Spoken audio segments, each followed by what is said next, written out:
Depuis l'article de Fama et French de 2001, de nombreux articles se sont intéressés au déclin des dividendes payés par les entreprises américaines cotées en bourse.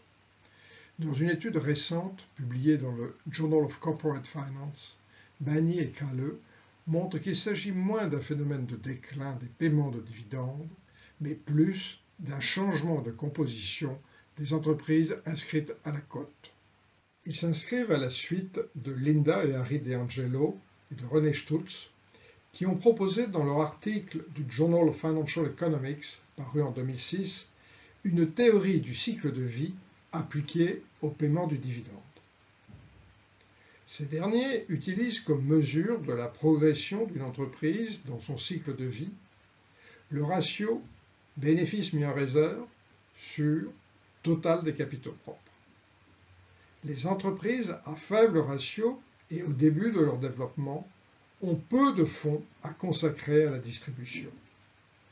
En revanche, celles plus avancées ont des ratios plus élevés et des politiques de dividendes plus généreuses. Plus précisément, Bani et Kahle supposent que les entreprises les plus jeunes, et donc souvent les plus récemment introduites en bourse, disposent de peu de cash en excès et ont de nombreuses opportunités d'investissement. En conséquence, elles préfèrent mettre en réserve leurs résultats plutôt que les distribuer. Dans l'éventualité où elles disposeraient de manière passagère de disponibilités excédentaires, elles préfèrent, dans ce cas, recourir au rachat d'actions. L'article de Fama et French a bien mis en évidence dès 2001 une baisse de la propension à payer des dividendes de la part des entreprises américaines.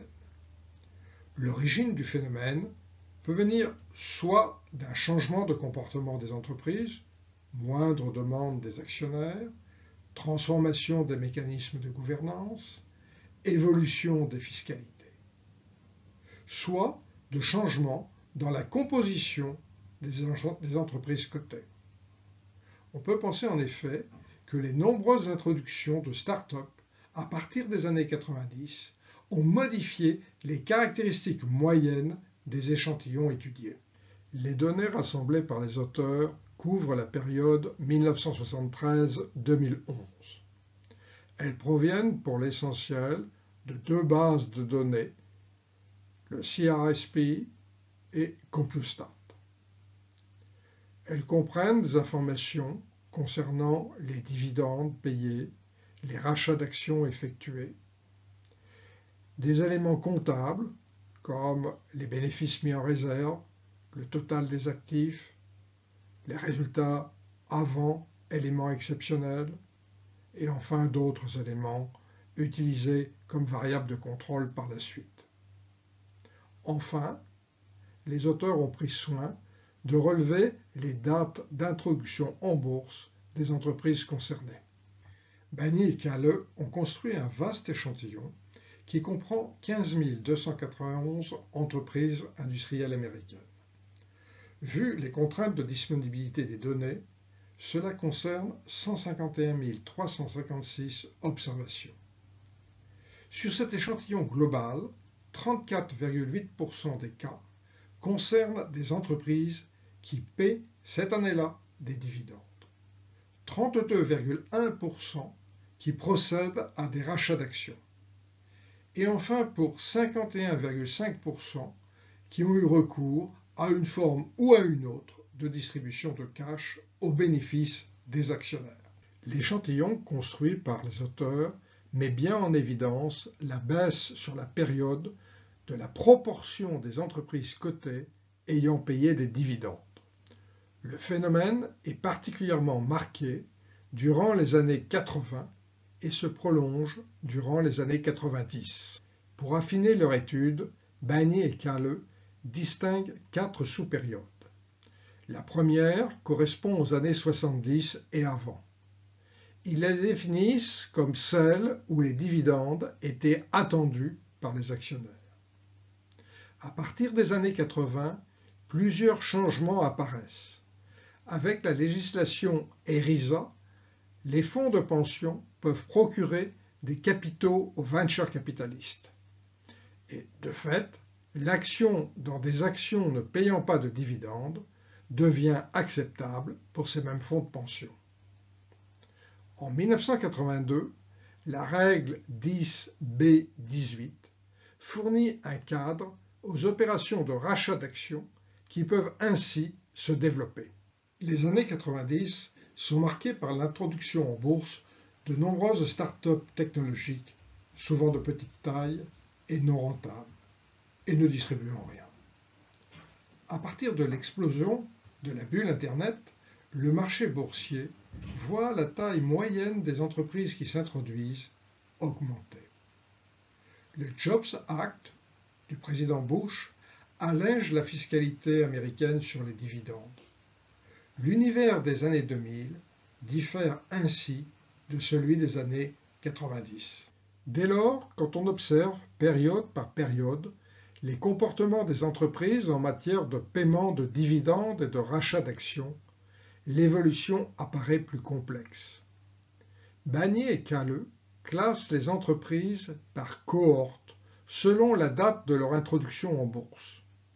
Les firmes les plus anciennes, introduites avant 1970, voient le nombre de celles qui payent des dividendes baisser fort peu. Le pourcentage varie entre 75,4 et 68,5. Celui de celles qui rachètent des actions augmente plus sensiblement. Le pourcentage passe de 31,5 à 55,9. En revanche, il est manifeste que les entreprises qui viennent juste de s'introduire paient moins fréquemment des dividendes. La part n'est que de 12,2% dans les années 80, 9,6% et 9,9% dans les 2 décennies qui suivent. Ces pourcentages ont ensuite tendance à augmenter, et ceci quelle que soit la période. Par exemple, 12,2, 19,1, puis 28,5 pour celles introduites durant les années 80. Le phénomène semble moins marqué pour les rachats d'actions. Pour Harry, Linda DeAngelo et René Schultz, les entreprises en début de cycle de vie se caractérisent par le fait qu'elles n'ont pas encore pu créer de capital et que ce dernier provient essentiellement des apports des actionnaires. À l'opposé, les entreprises matures ont pu accumuler progressivement des réserves et leurs capitaux propres proviennent pour leur plus grande part de l'autofinancement. Aussi retiennent-ils comme mesure de l'avancement dans le cycle de vie le ratio Return Earnings sur Total Equities. Bagnier et Calleux font valoir cependant que ce ratio souffre de problèmes de mesure, surtout quand les entreprises procèdent à des rachats d'actions. En effet, les principes généraux comptables américains, GAAPs, permettent d'enregistrer ces achats au prix du marché de 2 façons différentes. Suivant la méthode dite du Retirement Method, ils sont décomptés des seuls Return Earnings et donc du Total Equities. Selon la méthode dite des Treasury Stocks, ils viennent globalement en réduction du Total Equities. Bien évidemment, l'effet sur le ratio n'est pas le même dans les 2 cas. Le choix d'une méthode de comptabilisation est souvent imposé par l'État où l'entreprise est incorporée. Pour éviter ces problèmes, les auteurs proposent de recourir au ratio Return Earnings sur Total Assets, qui a l'avantage d'être moins affecté par la différence de comptabilisation et qui peut être utilisé même dans le cas où le total des capitaux propres est négatif. Le graphe ci-dessus met en évidence un lien croissant entre ce ratio et la fréquence des distributions. Le modèle estimait par Bagné et Kahle, s'inspire directement des approches suivies par Fama et French, De Angelo et Stultz. Il s'agit de prédire la réalisation d'une distribution à l'aide d'une régression de type logistique où la variable indépendante est le ratio RE sur TA avec un vecteur X de variables de contrôle comprenant les ratios Total Equity sur Total Assets, ROA, le taux de croissance des ventes, la taille, l'importance du cash et la volatilité des cash flows. Les modèles sont estimés pour chaque sous-échantillon correspondant à une cohorte donnée et à une période d'étude précise. Le tableau reprend les estimations des effets marginaux d'une variation de la variable explicative sur la propension à payer des dividendes. Estimation prise aux moyennes des variables figurant dans le modèle. Deux résultats principaux émergent. Pour les sociétés introduites il y a longtemps, l'association entre la probabilité de paiement et le ratio RE sur TA est d'une part élevée et d'autre part constante. Il n'y a pas d'effet temps marquant. En revanche, l'association devient faible, voire négligeable, pour les firmes entrées récemment en bourse. Il semble donc qu'il y ait eu un changement de modèle. Le ratio, réserve sur total actif, mesure raisonnablement le cycle de vie dans les premières cohortes et ses conséquences sur la politique de dividendes. Il apparaît comme un outil beaucoup plus décevant dans la partie la plus récente. Pourquoi? En répliquant l'étude sur des sous-échantillons où les firmes sont classées par âge et en introduisant une variable d'interaction pour les introductions en bourse postérieures à 1990, les auteurs montrent que si les entreprises les plus anciennes ont une association plus forte entre la probabilité de paiement d'un dividende et le ratio RE sur TA, l'effet cohorte subsiste. Quelle que soit la tranche d'âge, le fait d'appartenir à une introduction en bourse récente diminue l'impact du ratio RE sur TA. En prenant en compte la totalité de la période 1982-2011, pour laquelle la totalité des données sont disponibles, les auteurs montrent que les variables de risque atténuent l'association entre la probabilité de paiement d'un dividende et le ratio RE sur TA. Mais l'effet cohorte reste prédominant. Le changement de modèle observé pour les introductions en bourse les plus récentes ne semble pas trouver son origine dans des niveaux de risque plus élevés. Les auteurs cherchent à vérifier également si la moindre association provient du développement des stock options, qui pourrait inciter les dirigeants à moins distribuer. Aucun résultat probant n'apparaît en dehors d'un faible effet négatif. Il en est de même pour des variables liées à la gouvernance, comme la détention d'une part importante du capital. En tenant compte des changements structurels dans les populations d'entreprises cotées en bourse, a-t-on assisté à moins de distribution qu'on pouvait en espérer?